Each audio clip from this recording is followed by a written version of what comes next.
What's going on, guys? This is Sam from Dodgers Debrief. On today's podcast, because there isn't actually much news from spring training, which is good because it means nobody has suffered a major injury, we're just going to go through some player updates and answer some fan questions from social media. Before we get into it, please remember to download the podcast and rate and review wherever you're listening. So, starting it off with some of the starting pitching, kind of a pun there. Julio Urias, Tony Godson, and Dustin May have all looked great. Not a whole lot to say about any of them, although we'll talk a little bit about May later. Urias just been very solid, kind of just getting outs. He's kind of weird because sometimes he'll be pitching in a way that he has a lot of swing and miss stuff and will be getting a lot of strikeouts.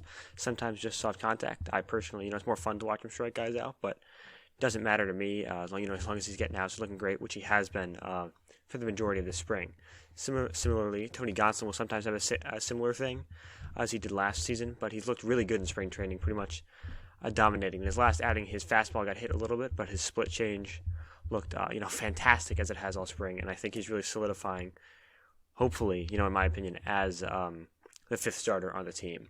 Kind of segueing from that, I think David Price, who we've seen pitched, I believe twice, 2 or 3 times, he's looked okay. I think he pitched in a big game the other day and looked better than he did in his last start, which was not great, as he was kind of getting hit a lot and hasn't looked super sharp, but just for him, after missing last year, he's just got to get back into the swing of things, so I think he's doing a good job of that and getting built up and not getting injured, and he said he's willing to pitch in the bullpen, so I do think that is where he will open the season, just to get him started and eased back into things, because he didn't pitch for a whole year, so I think he's just getting him into things, and we could use the lefty in the bullpen, especially since they decided to option Garrett Cleavinger, who'd been racking up a ton of strikeouts, but was getting hit a little bit, to minor league camp, which means he cannot break the opening day roster. So I think that also hints that they're interested in using Price as a reliever on the opening day roster. But of course, I do think he will get probably around 15 starts at least. I would think over the course of this season, as they're just going to keep cycling guys through to prevent injury after ramping up to a much longer season this year.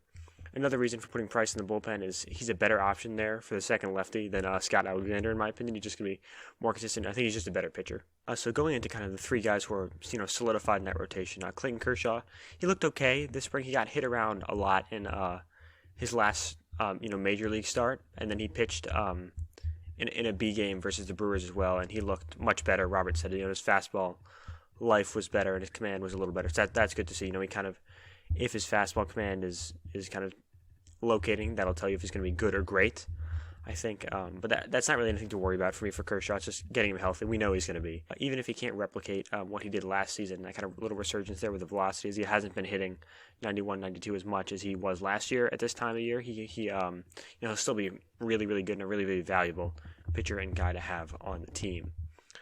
Interestingly enough, Trevor Bauer, who looked really good this spring, was looking great through 4 innings against the Mariners and really, really dominating. A ton of strikeouts, no walks. I think he didn't give up a hit till late in the 4th inning. He stopped.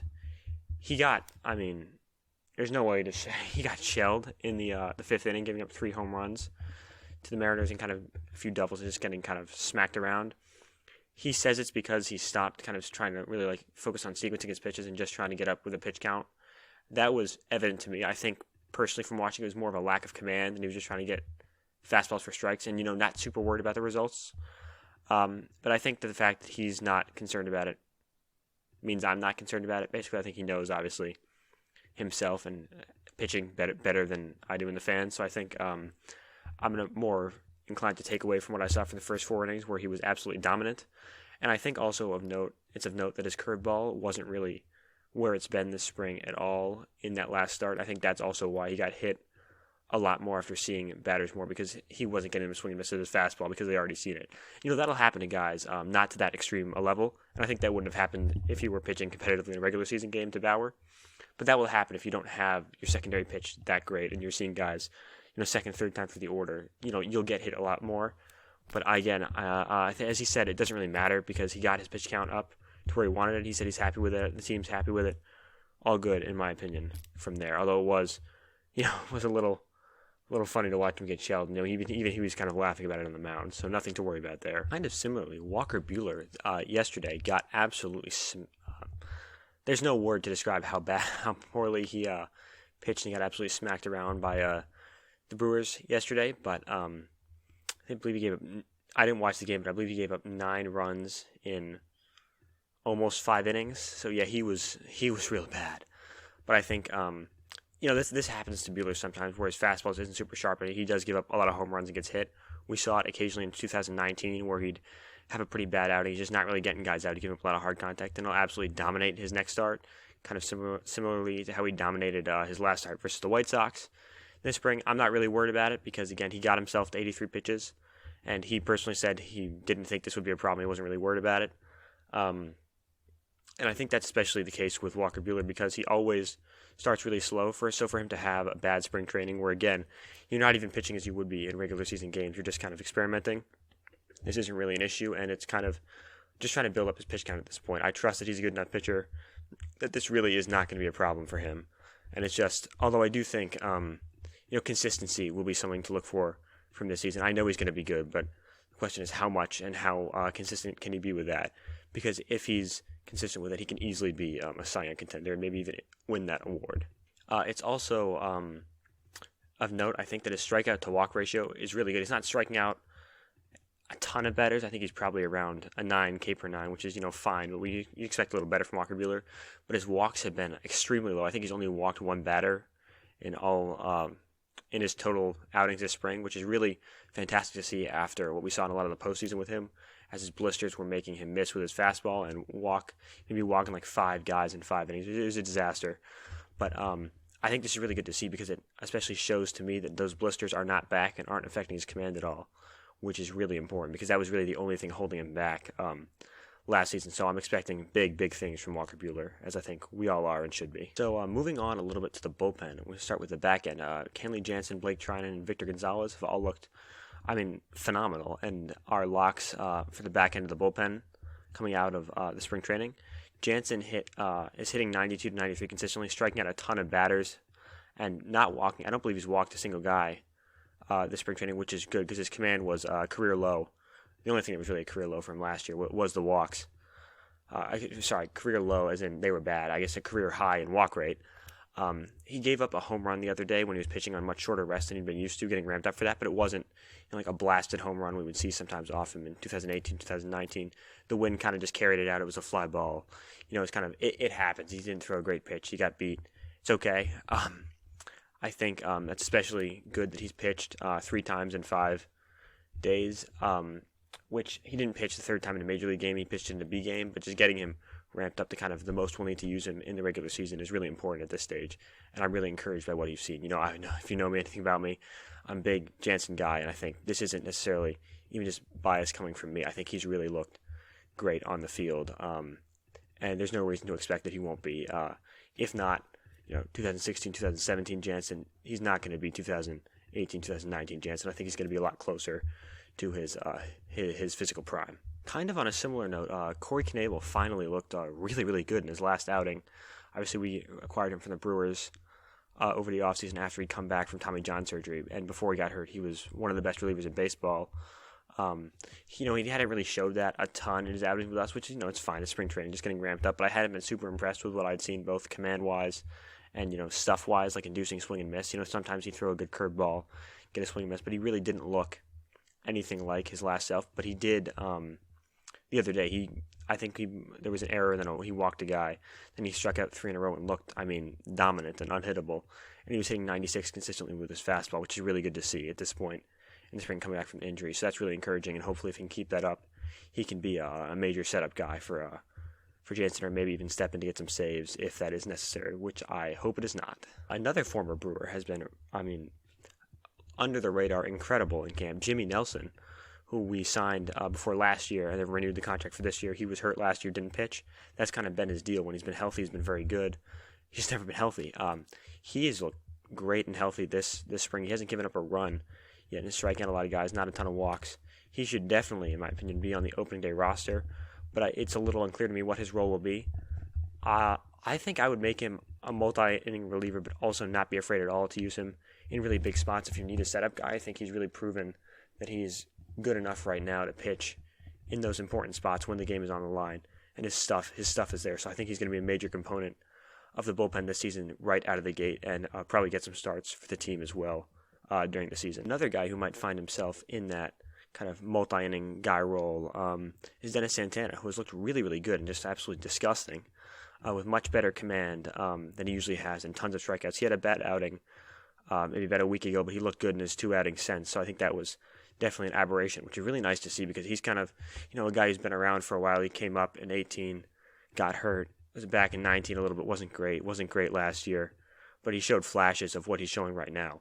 And I think he should make this team on the opening day roster as long as he doesn't pitch, catastrophically poorly in his next few outings. And I think he'll be in a similar role to Nelson. Those will be the 2 kind of long relief righties in that sense. Could have another long relief righty though, although I would make him more of a high leverage 1 or 2 inning guy, is Dustin May. He was really, really impressive with 7 strikeouts in his last outing against the Padres. I believe that was about 4 innings. He gave up a lot of hits, but they were all infield singles that easily could have been outs.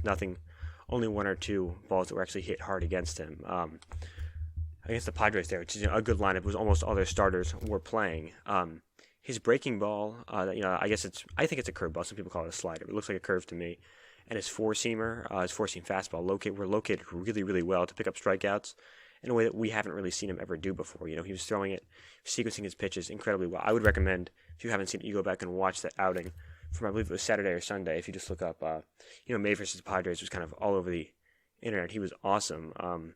He definitely used his two-seamer and sinker a little bit less, it seemed, which was interesting. It's definitely something to look for during the season. I think he's trying to raise his low strikeout rate from last year and just get more swing and miss because, the defense isn't always going to be able to back him up in that sense, as his peripheral stats weren't as good as his ERA last year.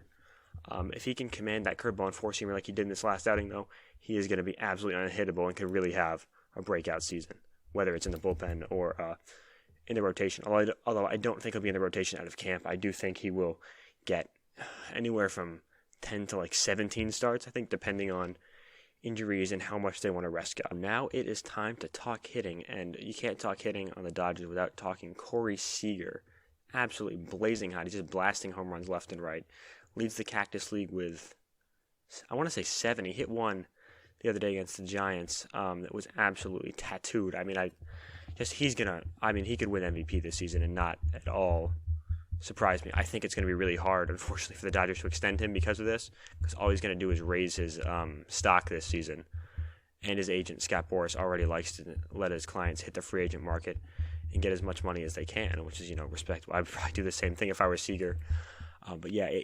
I do think that he will stick around in the Dodgers. I do think we'll re-sign him, but I think it's going to be the offseason as a free agent as opposed to an extension right now, and we're going to have to open up the wallet. But I do think, Friedman's shown that he's willing to do that for especially homegrown guys and guys who deserve the money, which I think Seager 1,000% will, however much that ends up being based on, how well he plays this season, his defense, and what other shortstops on the market get. Seager has, deservedly so, been getting a lot of the press out of Dodgers camp for hitters. Mookie Betts and Justin Turner are quietly having super consistent and good springs, all hitting around 300, high on base percentage, all that stuff.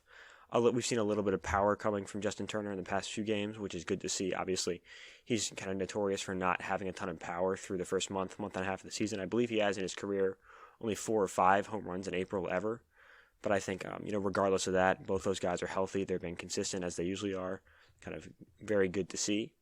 Another guy who's a little bit less quietly but very consistent is Gavin Lux, who obviously all eyes are on him after he struggled a lot last year. He came into camp looking really more relaxed, so as he fit in kind of more as he did in 2019 than in 2020, when he's kind of trying to get back on the team after showing up late for I think he had COVID. But regardless, he looks fantastic. He's hitting above 300. He continues to look just really good and relaxed at the plate, which we didn't see a lot from last year. He's very jumpy, striking out a ton. He's not striking out very much right now. He's hitting a lot of singles, doubles, not a ton of power so far, but that will come, and it's less important because he's playing so well regardless. He's also walking a lot, which is really good to see. He's really commanding the zone and being even aggressive, swinging a lot of first pitches, which is really good to see that he's just kind of commanding, and he's feeling confident that he is a good player. And that, he is that top prospect that he was a year or two ago. He's going to have a breakout season, I think, and get a lot of playing time at second base. Speaking of kind of another guy, Muncy had been really struggling. He struggled a lot in 2020 and struggled a lot through the first few weeks of spring training, but he's really heating up a lot after a slow start hitting a lot of doubles, hitting the ball really hard. He was walking a lot regardless, even when he wasn't hitting, both last year and in spring training this year. But it's good to see him pick up hits along with those walks. As I said, he struggled a lot last season, but a lot of that was bad luck as he had a ton of ground balls. I think he only had a BABIP over 200, which shows that it's well below average and shows that he's getting unlucky on balls that he hits. That aren't a strikeout or a walk. But he did recover a little bit in the postseason and look good. He's kind of getting back to that, which is really good to see because obviously we know what he can do when he is healthy and feeling good at the plate, which he clearly is right now. I'll transition to somebody who did not struggle at all last year. Chris Taylor is absolutely scorching the baseball. I mean, there is no way he's barely bet. I think if Seager were not hitting it somehow even harder, I think Taylor would be getting a lot more press. He's been hitting homers and doubles left and right. He's just picking up where he left off after quietly being one of the best hitters on the team last year. I think he was, by one of the WAR metrics, I don't know which one, our third most valuable player after Betts and Seager last year. Just because of how hard, especially in the second half, he would just hit the ball and hitting a ton of home runs, all that good stuff. So he's really one of the most underrated players on the Dodgers and in baseball, I think. But yeah, having him hit as well as being able to play incredible defense at a lot of different positions, as Roberts has said he will, is really important, especially with Kike Hernandez on the Red Sox now. So now we are going to transition into a few fan questions from Twitter. So our first question comes from Cesar Martinez, who asks, "Why didn't Kickham make the team? Love his movement on his pitches." Yeah, that's interesting because Mike Kickham is kind of a guy that nobody had really ever heard of coming into spring training, and he was really quite impressive. He had a lot of, especially in his last outing, he was racking up a ton of strikeouts. He really looked pretty filthy, and I think the reason he didn't make the team is just because we've got guys who are better. I think long term he was impressive in spring training. I don't think they think he's as good as any of the guys I've talked about right now who are going to make the opening day roster, but I would not be surprised to see him make a start or two this season or to come out of the bullpen as a lefty. But I agree, he was really impressive for me in spring training, and I think that I do think we'll see him in the major leagues this season. Our next question is from David at Bleed Blue at 951. If two of the top three starters for the Dodgers, Kershaw, Buehler, Bauer, have a sub-3 ERA this season, which two are they? I think probably Buehler and Bauer. Kershaw, I think, might give up too many home runs. I haven't been as impressed as I would have liked to be with his spring, but it could easily be him. I mean, it's a crapshoot, basically. I think that's tough. I think I'll stick with Buehler and Bauer, but Kershaw is going to be close. And I don't know. I'm gonna maybe abstain from answering this one. That's tough. That's a good question. Damon Salvatore's doppelganger asks, closer situation. That right now, obviously, as Roberts has said, is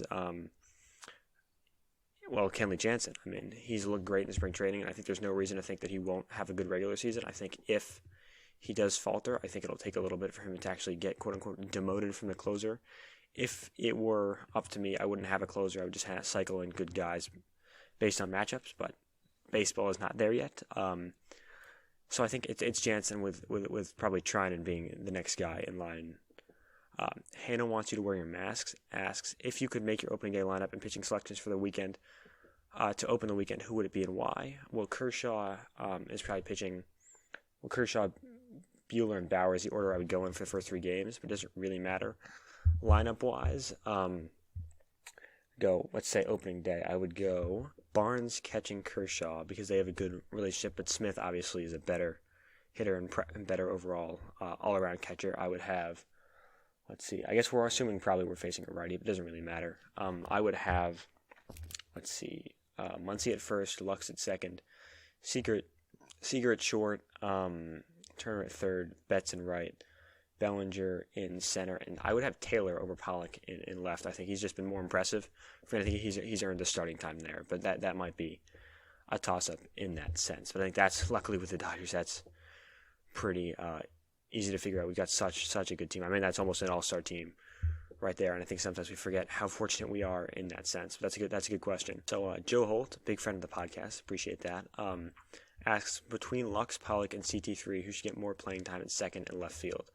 I would give Lux almost an everyday job, I think, at second base, just because he's been so good this spring, and I think out of all three hitters, he's got the highest ceiling. I think Pollock right now is getting the least amount of playing time, just because he hasn't impressed in spring, and Taylor really has, along with Lux. So I think because Lux is going to play so much at second, I think Taylor's going to play a lot of left field. But I think they're going to be pretty careful with Bellinger coming off shoulder surgery in center, so Taylor will probably get some time there with Pollock in left. I think they'll cycle through guys a lot. I think if I had to count at bats, it would be Taylor and Lux pretty much tied for first in that sense, with Pollock below them, but not by a ton. I think they'll cycle through guys a ton. So how will MLB enforcing substances more affect Bauer this season, asks Matt. That's a good question. I don't know. I mean, there's significant evidence that he might be using a foreign substance to increase his spin rate. If he is, I hope he's not. I think if he were, the Dodgers wouldn't have really signed him, or if they were concerned about him getting caught, they wouldn't have committed so much money to him. I think the fact that he's been so avidly asking MLB to crack down on it makes me think he's not doing it. But I don't have another explanation for the increased spin rate, so I honestly have no idea. Hopefully, it won't affect him at all. I think worst case scenario is he gets suspended for a few weeks and comes back and isn't quite as good a pitcher, but is still worthwhile. But that's worst case scenario in my opinion. I don't think it will affect him at all, is what I would have to say. Dodger Man Games asks, the Dodgers pitching has been shelled in the last couple of or so games. Does that raise any concerns, or is it a non-issue? As I said a little bit earlier, non-issue for me, just getting built up. I'd rather they didn't get shelled, but I'm not concerned if it's not happening. If it's just happening in spring training, it's whatever. And for our final question from Moises Lopez, asks Gratterall's ETA for the regular season. So that's interesting because it's kind of been getting just pushed back a little bit in every few interviews from Roberts throughout spring. I think he obviously, is a lot of us know by now, wasn't able to throw off a mound in Venezuela for whatever reason over the offseason. Not gonna blame him for the situation. But Roberts has pretty much said as much as he won't pitch in a Cactus League game. So basically, he won't be on the roster. So I think he'll start maybe on technically the injured list, although he doesn't have an injury that we know of. And I think he'll probably just get ramped up the alternate site. He seems like as if he's kind of a month behind. So I think maybe end of April, beginning of May, we'll see him up there and kind of pitching as much as he usually was last season. So thank you guys so much for listening. That's all I've got for you guys this week. Sorry for the podcast being a little bit late. Got a lot of stuff going on. Usually we're going to try to be doing these every Monday, though, during spring training, and which actually only another week about. And hopefully after every series, the Dodgers play during the season. So if you want to follow me on Twitter, I'm at Sam_Shearer99 there, and my blog is DodgersDebrief.com, and that is all linked in the episode description. Remember to rate and review the show wherever you get your podcasts, and I'll see you guys in the next episode on Monday. Thanks for listening.